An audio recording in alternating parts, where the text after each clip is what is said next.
Welcome to Hustle Heroes. I'm your host, Skyler, and today we have an incredible guest with us, Zach, the owner of STL Hardscape Solutions. Zach's journey is nothing short of transformative. After facing the challenge of prison and battling addiction, he's risen from the ashes through relentless self-improvement and deepening relationship with God. Now he's on track to achieve an astonishing $4.5 million in sales this year. Zach embodies the spirit of a self-starting hustler, and his inspiring story is a testament to the power of resilience and determination. Join us as we dive into his remarkable path to success and discover how you or anyone else can turn their life around and embrace their true potential. Enjoy. Went to school for a little bit, not a very long time. I ended up getting in a bunch of trouble out there. I was playing football at Mizzou, got kicked out of the university, picked up a bunch of criminal charges, and kind of found out that I had a problem with drugs and alcohol.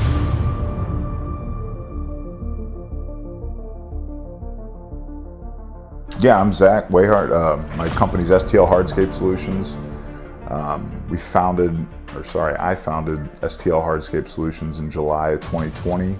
I had a background in construction always, from my youngest years to where I started, obviously building tree forts and stuff like that. I was a young kid, asked my dad for some money, to go to the movies, and then he's like, why don't you wash someone's car, cut someone's grass or something like that. Next thing you know, I'm mowing 10 or 12 people's yards in my neighborhood, and it kind of just turned into something that I was always doing, the lawn care type stuff. And then went to school for a little bit, not a very long time. I ended up getting in a bunch of trouble out there. I was playing football at Mizzou, got kicked out of the university, picked up a bunch of criminal charges, and kind of found out that I had a problem with drugs and alcohol.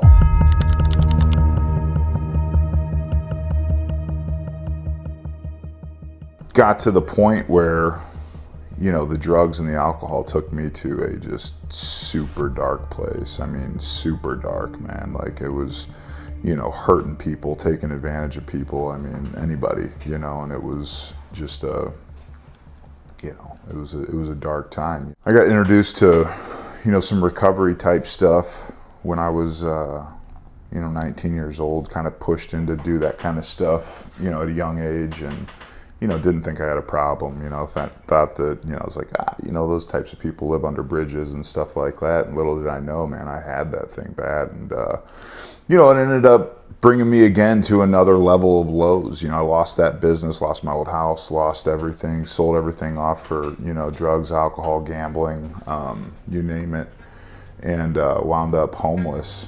Was homeless for about a year and a half, living right down the road kind of from here, actually at Home Depot, behind the Home Depot and the public storage unit there. And it was just a shell of a human.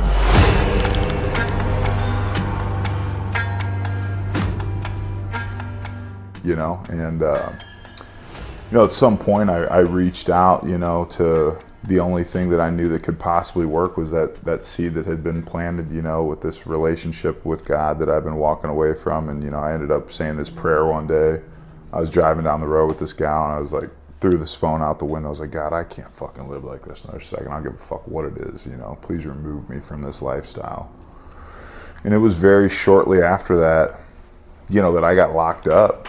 I was locked up for almost 3 years, just under 3 years. And, and it was, again, a whole new thing, but I felt this relief, that I finally asked this God dude for help, my buddy God, and my life changed. I got out of prison in April of 2020, and, one of the judges said something to me when I got locked up, which was kind of weird. I ran into this dude at a or not him, sorry, but the prosecuting attorney at a drug court thing for a guy that I knew, and I was able to thank her for sentencing me because it saved my life.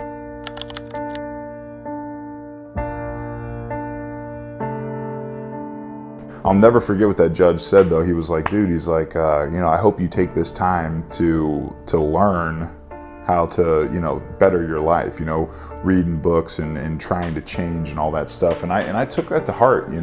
While I was locked up, I didn't even really know I liked reading. I read one book my entire life. I read I think it was Holes, for a book report because it was before Spark Notes. So I read all these different books, and I found out I liked reading, and I wanted to read more. And I read a bunch of Robert Kiyosaki's books and Donald Trump, just everybody, all different people, just real life, nonfiction, that kind of stuff. And it just sparked my imagination, man, and my mind just continued to like go, and I wanted to get more. It was almost like an addiction there too. Like, it's like, oh yeah, I want to read this guy. Well, I want to read. Now, I don't want to just read one of his books. I want to read every single book the dude ever wrote.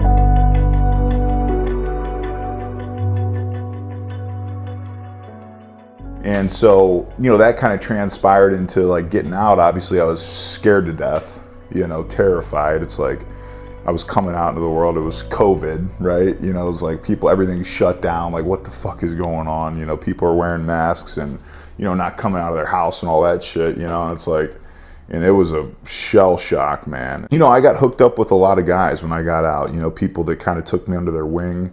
My own family had kind of told me that they didn't want me around. They didn't want me living with my brothers or my sister or my mother. And, and that was kind of like a blow, like, holy fuck, like the damage, not only other people that were outside of my family that were hurt as a part of, the psychosis of the drug addiction and all that kind of stuff, but, the people that I loved the most were fucking just, mangled, man.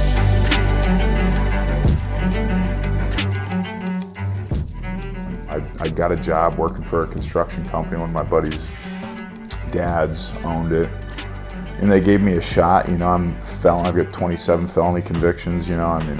All across the board, all direct relation to drugs and alcohol. Every single one of them. I was grateful to have a job. I started working at this job, and these, some of the guys that were there treated me like complete shit. I was like, I knew the work, I knew how to run the work, all that kind of stuff, and and I was down, and I had a couple people reach out to me from my old business, like, hey, do you still do this type of work? And I was like, yeah, I can go build a retaining wall, I can go pour some concrete for you. The only days I could work was either on the weekends or if it was raining, because I'm working for a concrete company. It's like, if I'm not working, I was this like W-2 guy, and I was like living this story that this dude Robert Kiyosaki talked about in this book of like the guy that was like working for the paycheck and all this different stuff, and I was scared to death to do anything other than that. And I realized that fear and like the stuff that people were dealing with, like that normal people deal with on a day-to-day basis. And, and I didn't have anybody that believed in the dreams and the ambitions, right? So I go to this first job, with tools that I borrowed from, I think the people's house that I was staying at, so I go there, I'm tearing out this wall, building it by hand, no equipment, literally everything, backbreaking work. I had a buddy of mine, use his truck, 'cause I didn't even have a license at the time, didn't have a license, didn't have a vehicle, didn't have anything. When I got locked up, I was 230 pounds soaking wet, and I'm 380 today. So I literally gained an entire human while I was in prison, because I was malnourished, dying basically. I had a couple other people reach out, and I was just like at this crossroads. I was scared to death. I didn't know what to do. It's like I didn't want to work for somebody else because, number one, it was just, I knew the work. I knew all the different stuff, and I wanted to be a leader, and I wasn't able to be a leader there, and it was just, it was rough, And so I went to go see my PO, and the worst thing was nobody believed in me either. I barely believed. Like, I thought that I could do it, but I didn't know, but everybody else telling me that, like, yeah, you should probably take a job, do this, and I was like, fuck, And I remember going to my PO's office one day, my parole officer, and she's super, super inspirational in my story, man. I mean, she was one of the people that was literally the reasons why I'm doing what I'm doing right now. And I went there the one day, and I'm talking to her, and she's like, hey, what's going on? She's like, are you okay? And I was like, yeah, I'm fine, but they see that shit all the time. They're dealing with people that are fucked up and not doing the right thing. And obviously I was doing the right thing, but she's like, something's off with you. And I was like, okay. I was like, yeah. I was like, what do you want to know? And she asked me, she's like, what's going on? I was like, well, it's like, I got some jobs lined up that, literally I know I can do this. I can make more money doing this than I am at the job that I'm at right now. And literally nobody in my fucking life believes in me, And I was like, and that was just like a gut punch.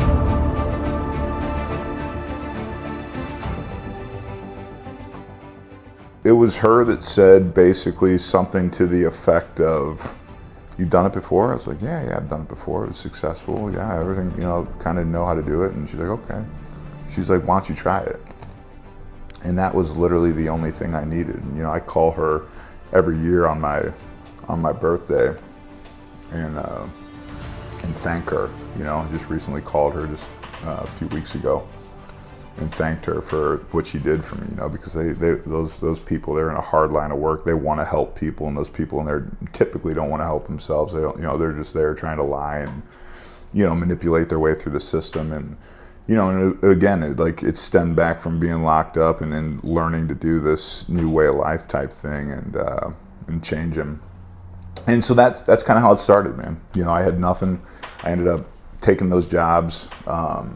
Ended up buying a beater truck from my old boss for a few grand that, was falling apart, man. I mean, it was just, it was a beater, but it was, we got it fixed up and went from there. It's like everybody around town wouldn't work with me because obviously my history with whatever it was, I mean, like when I went off the rails, I mean, I was gone, it was just nowhere to be found. That kind of transpired into getting these different ideas. I had a couple ideas like, man, why don't I put like a picture on Facebook or something like that? And then I did that, and I woke up the next day with like fucking 8 people like, hey, you do retaining walls? I'm like, yeah, I can build a retaining wall. And next thing you know, it's like all this stuff started coming, and it's all this stuff is divinely inspired. Like, this isn't me, I can't get a job at McDonald's, And this thing kept transpiring, kept trusting in this God thing, man, and asking God to help me, guide me, show me where I'm supposed to be, trying to help other people, trying to be a good dude, because I'd been a bad guy for a long time, terrible guy, terrible to myself, to other people, just terrible member of society. I mean, all of that. And, moving forward through all this stuff, the blessings have kept coming, It's like we've been able to grow this business now from literally a startup in 2020 to, hoping to do about $4.5 million this year, and it's unbelievable.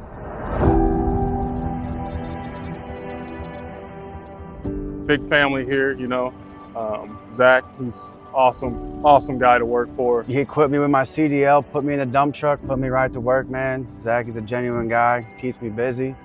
You can really feel the camaraderie and the love from him.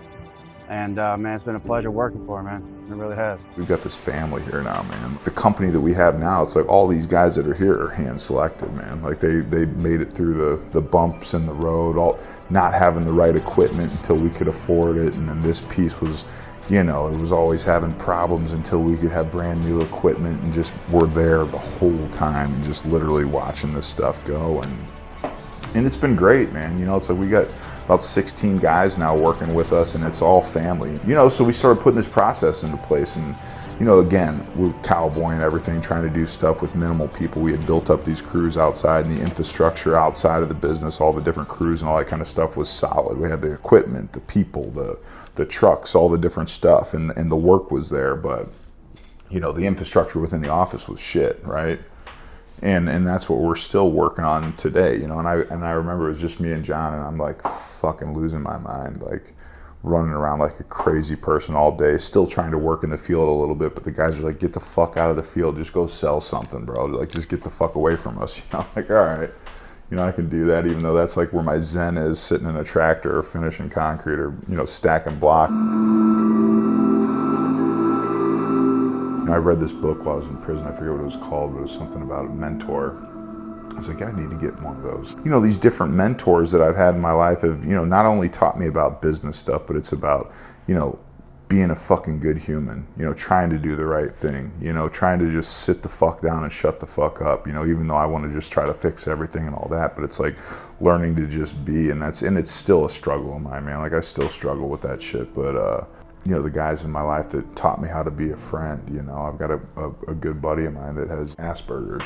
I kind of look out for this dude, and he's been a great friend to me. He's taught me about patience, some of the shit that, we talk, and I'm like, fuck, man, like, but, he's taught me about patience, loving another human being, being able to be a good friend, dude, listening to the different stuff that he goes goes through, and I don't even know what that is, you know, because I don't have that deal, you know, but being able to be that type of a dude for him, you know, and a friend, and truly care about another person, because for the longest time I didn't give a fuck about anybody, dude. Did not give a fuck, you know, not at my fam, nobody, you know, and I didn't care about myself, you know, and like that's one of the things today is like actually, you know, starting to care about myself a little bit, you know, starting to want to try to do different things and be open to more things to further get better, and you know, therapy and, you know, all sorts of shit, man. I mean, I saw multiple different therapists for, you know, trauma and different shit like that, and growing through the stuff that I was afflicted with, you know, and figuring out who the fuck Zach Wayhart is. I remember I'm laying in bed one night, my wife, who obviously met, you know, and since I'd been, you know, cleaned up and everything, and she's been a fucking huge supporter, man. I mean, just like that, you know, childlike faith, like, yeah, like whatever you think, you know, like that I didn't have before. You know, like when I first started this thing, I had no faith, right? Like nobody had faith in me. You know, I had nobody to support it, and you know, my wife today is like one of my biggest fans, biggest supporter. That's huge, you know, that's a big part of my success today. And she was at the time working for a dietitian company, or doing dietetics, and that's what her, you know, her bachelor's was in, and obviously had like an MBA in business and her master's in business, and you know, she's like, yeah, like I would help, like I want to help you. This is like around December, around Christmas of last year. February, she made the switch to start working with us, and you know, that just started another, you know, can of worms. It's like, you know, seeing all the, you know, the you know, unorganization of the organization. She's like, well, what do you do to follow up with people? I was like, I don't. She's like, you don't fucking follow. I was like, no. I was like, you know, if they want us to do the job, well, you know, they'll call me or something, you know. And so, you know, implementing new, again, you know, refining that process, continuing to refine it. And the cool thing about it is it's a perpetual thing, right? It's not, you know, it's not something that's going to be, you know, perfect ever. It's more or less, you know, building that process and refining that pitch, and we all come together and compare notes and see what needs to change or adjust. So we started implementing some new software stuff, some different, some CRM stuff that basically changed the game as far as follow-ups, scheduling, you know, keeping our customers in the now. I met this guy that actually does our design stuff, you know, based out of Houston, Texas. We met on a fluke on Facebook, another God thing, you know, met him on a total fluke. He's like, look, dude, I'll do the first one for free, you know, let's try it out, you know. So it's like, okay, cool. So, you know, did that and ended up, you know, starting to be able to offer these different designs to people, like where we can literally bring their yard to life in a digital format, right? You know, it's like, because before it's like, I'm out there waving my hands around, spraying spray paint, string lines and shit like that. We can literally make changes in real time when we're looking at your project. It's like, yeah, you know what, I don't like where that fireplace is. Can we see what it is like over here? It's like, cool, yeah, boom, click of a button, move it, you know, or, you know, make it this color or this stone or this type of pavement, concrete, retaining wall, block, you know, whatever. And click of a button, it streamlines the process from, you know, 3 to 4 to 6 weeks to, you know, a matter of hour and a half. Moved into this place, this building back in February. You know, we've almost been here for 2 years. We outgrew this place in about 6 months, you know, but it's been great because before that, it's like, dude, we didn't have shit. You know, it's like I had stuff stored at this dude's house and this guy's fucking driveway, and this dude was like, yeah, you can park a trailer down here. And then next thing you know, in 4 months, it's like we had 2 trailers down there and 2 skid steers and an excavator and all this shit. And the guy kind of came to me, he's like, hey man, like, you know, I told you that you could store a trailer here. Like, I wasn't expecting like all this shit to start showing up. You know, I thanked the guy and was like, dude, like, thank you so much, man. Like, I appreciate you. I didn't expect it to blow up like this either. You're right. And, you know, and I'm forever grateful for you and your family for letting me do that. This setup is great. It's a great building. It's a great location. It's all that stuff. But, it's not big enough and it's not set up the way we need it. So we've been working with a, you know, a company to design a building down the street to, you know, to basically, you know, fit what we need and build showroom type stuff to be able to bring our clients down there and see the different stuff and seeing the direction we're headed in.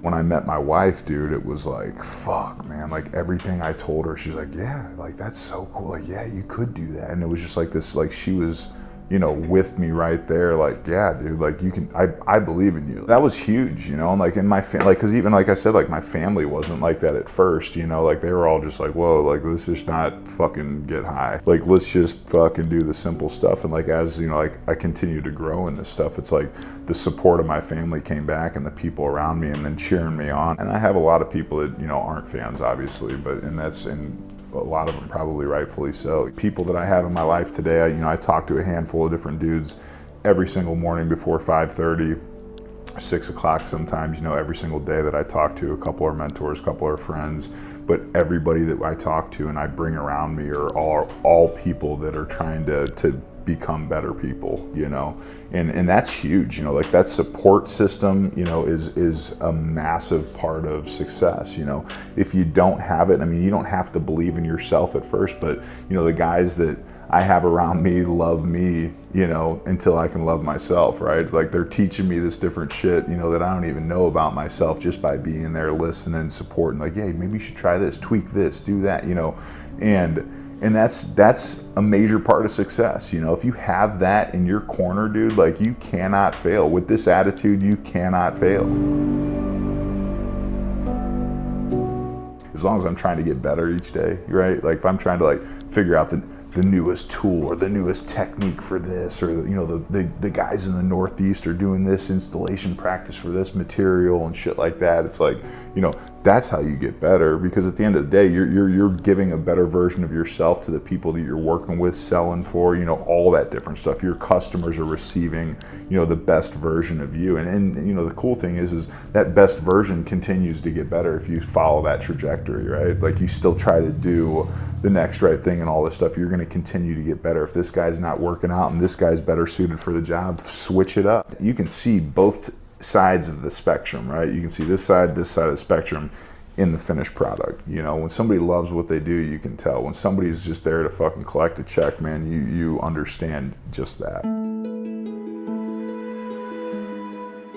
Where I'm at today, like I'm still working on stuff. I'm still healing through stuff, but like the biggest thing is not losing that faith, you know, and coming back for myself, dude, trying to find myself and trying to be that brother, that son, that friend, because I was terrible at it for such a long time. And you know, some of the best things in my life have come out of this new journey and the change that I've made. And my sister asked me to marry her, and her fiance asked me to marry them and get ordained and be the minister for their marriage. And you know, my older brother, who said that I was dead to him and all that stuff, you know, he you know, that relationship's healed. My little brother that always looked up to me, we were best friends, we did everything together, you know, like he didn't look up to me when I was doing all this shit, and now it's like, you know, he looks up to me again, you know. His little kids, my nieces, fucking love the shit out of me, dude. My dad, dude, like never saw my dad, you know, my dad was never proud of me never told me that, right? You know, it's like, he's told me more times in the last year and a half that than my entire life, you know. And you know, my mom passed away from early onset dementia, and it's like, you know, that was one of the things, like being able to be there as a son and that kind of stuff. And it's like, if I wasn't doing what I'm doing right now, like I wouldn't have been able to have that flexibility to do that and to be there and to be there for my family and that kind of stuff. And the biggest thing is for me is, you know, trying to get better, dude, no matter what it is. And there's the knowing that there's hope out there. Zach, I'm with St. Louis Hardscape Solutions. You can find us on Facebook at STL Hardscape Solutions LLC, and Insta at STL Hardscape Solutions. We've got a website, stlhardscapesolutions.com. If you guys need anything as far as mentorship on running a business, opening a business, starting up a business, growing a landscape or hardscape company, and if you were looking to put in that backyard of your dreams, man, holler, dude. We love it. We love what we do, and it's just you know, we have a good time doing it, and you'll see that in the culture. So thank you. If you want to learn more about starting a business or the steps that you take to having a business or doing the different operations, the day-to-days, getting with customers, reach out to my boy over here at Hustle Heroes. You can holler at me too. Would love to help you out.